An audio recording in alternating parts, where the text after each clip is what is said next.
Fagulhas de Luz com Sidney Fernandes. Produção Theo Oliveira.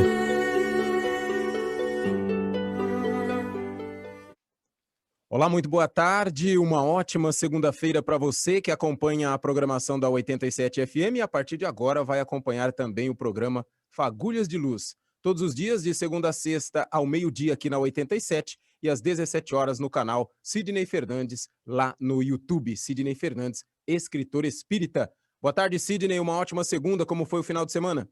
Maravilha. Boa tarde a todos. Sidney, dando sequência ao seu artigo Morte Passo a Passo, temos aqui uma indagação para começar essa semana. Se não devemos, Sidney, chorar quando perdemos um ente querido? Bem, então, em primeiro lugar, esse termo perdemos não é muito adequado, porque quem tem alguma religião já sabe ou já aceita a imortalidade da alma. Nossos amados, nossos parentes, nossos amigos, eles se ausentam durante algum tempo. Mas como todos nós vamos morrer um dia, com certeza não podemos dizer que os perdemos. Estamos aí afastados temporariamente. Agora, essa questão de chorar quando parte um ente querido é absolutamente natural que nos sintamos tristes com essa partida. Principalmente quando se trata de uma criança, de um jovem, quando ocorre a inversão do ciclo natural da vida. O normal é que eu morra antes dos meus filhos e dos meus netos. É a lei da vida, a lei da natureza. Mas às vezes acontece de maneira diferente. E aí dói muito. Mas o choro, a saudade, desde que limpos de revolta, não fazem mal propriamente nem para nós, nem para o ente querido. Faz parte da gente sentir a ausência de uma criatura que nós amamos e antecede-nos na grande jornada. O certo é que depois que acontece essa separação, que para nós às vezes é uma amputação psicológica, achando que uma parte da gente foi embora, é nós retomarmos gradativamente as nossas atividades, porque o tempo sempre vai curar essas feridas. Ah, eu não vou sentir a ausência? Claro que sim. Devo orar por ele, apegar-me à minha religião, fazer pensamentos positivos, evitar pensar na doença ou no acidente que o falecido passou, pela qual ele passou, exatamente para não perturbar a sua jornada lá na espiritualidade. Então, não estamos impedidos de sentir, de chorar. Quando a gente tem um amigo que parte definitivamente para um outro país, para nunca mais voltar, nós não sentimos a ausência dele? Sim, também acontece quando os nossos entes queridos partem para esse novo país, o país da espiritualidade. O que nós não podemos é nos revoltar, ficarmos indignados com Deus, porque Ele sempre faz o correto, o mais certo.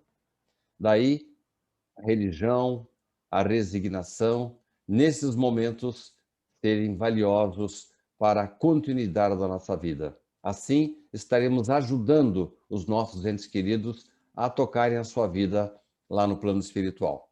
Sidney, você tem um caso para nos contar, mais ou menos referente àquilo que você nos disse ontem no programa, sobre se os nossos entes queridos se lembram de nós, se o nosso desespero os prejudica? Você tem alguma situação sobre esse sentido para nos dizer? E desde já, boa tarde, seja bem-vindo a mais um Fagulhas. Olá, Theo, boa tarde a todos. Realmente, esse assunto de que estamos tratando agora, Theo, é delicado. Ninguém gosta de falar da morte, ninguém gosta de falar da partida de entes queridos. Mas exatamente por isso que a gente tem que tratar desse assunto. E aí a sua pergunta é bem procedente. A nossa revolta pode prejudicar entes queridos? Sim, sim. A nossa inconformação, a nossa revolta, sem o algodão da resignação, podem refletir-se negativamente sobre os nossos amados. Mas temos que pôr na cabeça que Deus faz as coisas certas.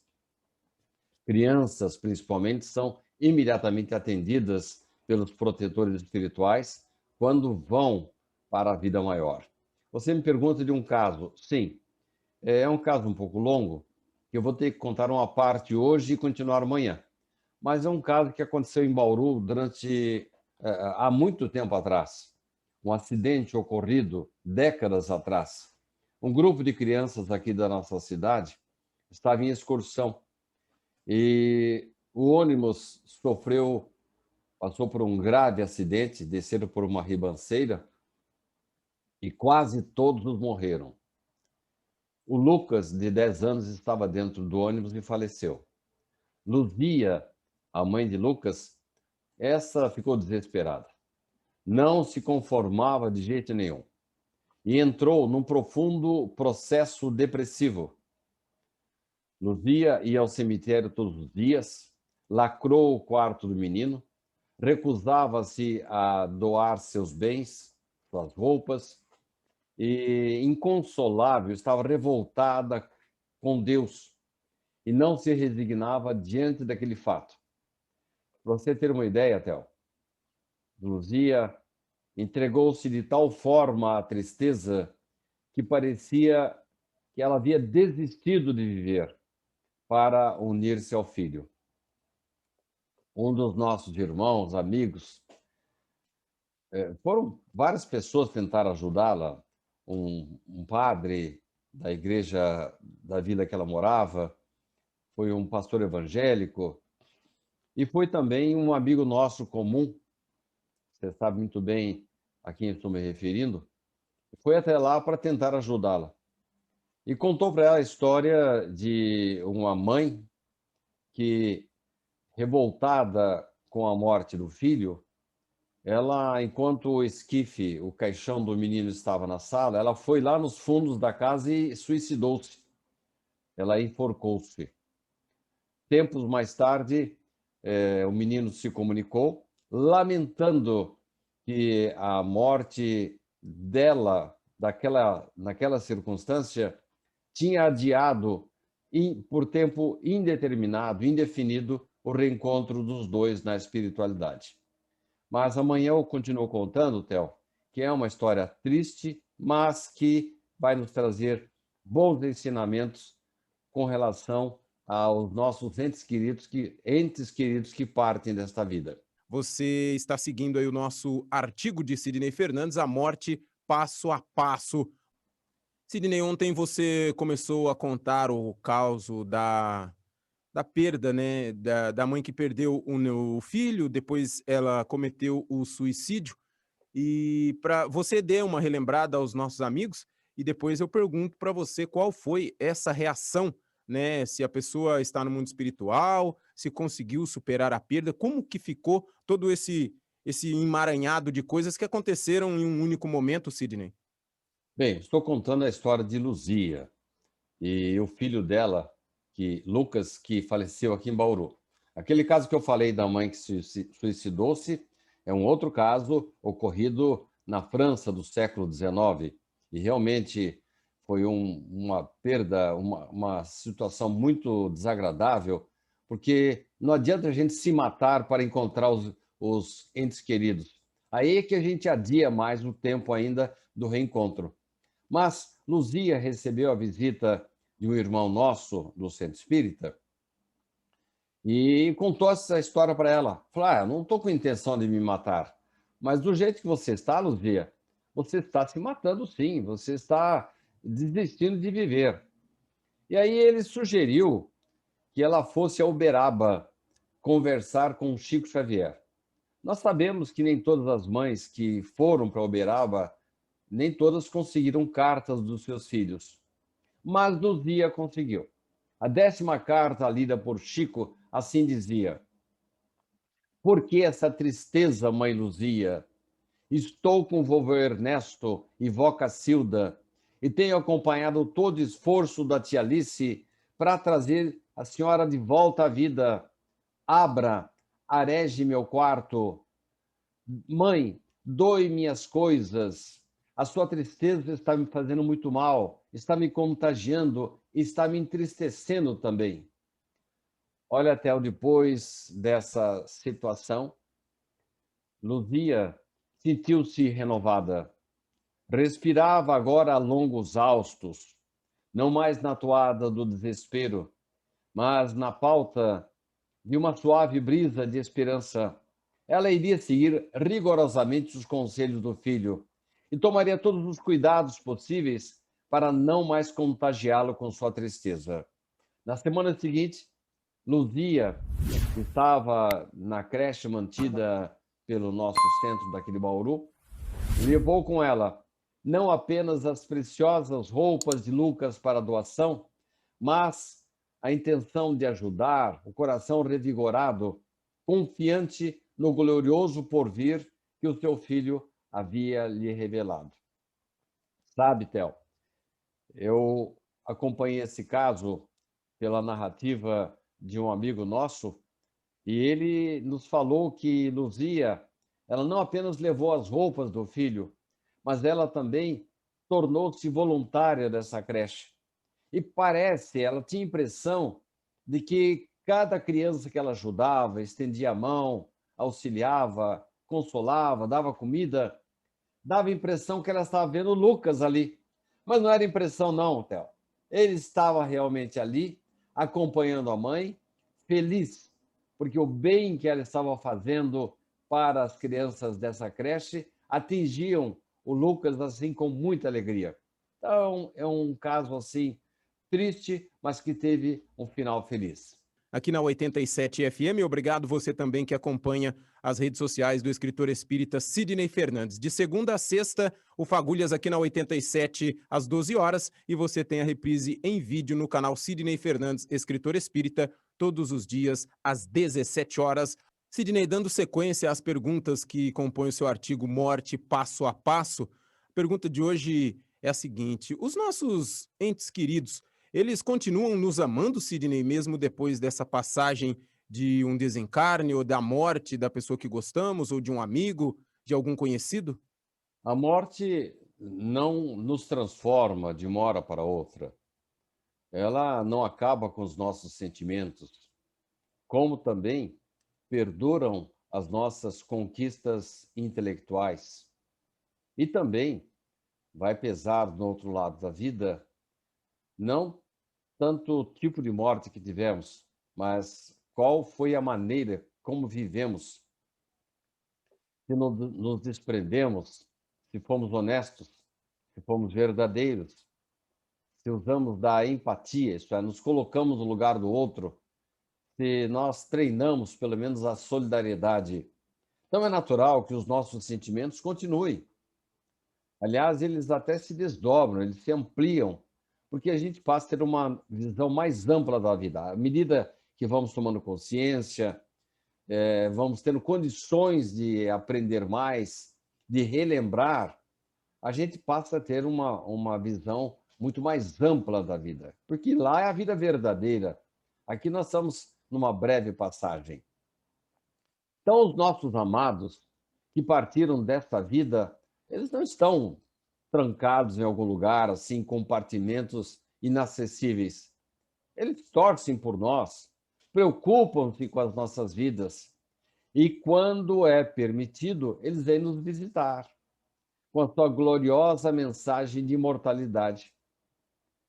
Quantas vezes você, Theo, deve ter tido sonhos com pessoas queridas, dava a impressão que você estava vivo ao lado dessa criatura. Dava a impressão, não. É que você estava desdobrado e estava ao lado dessa criatura.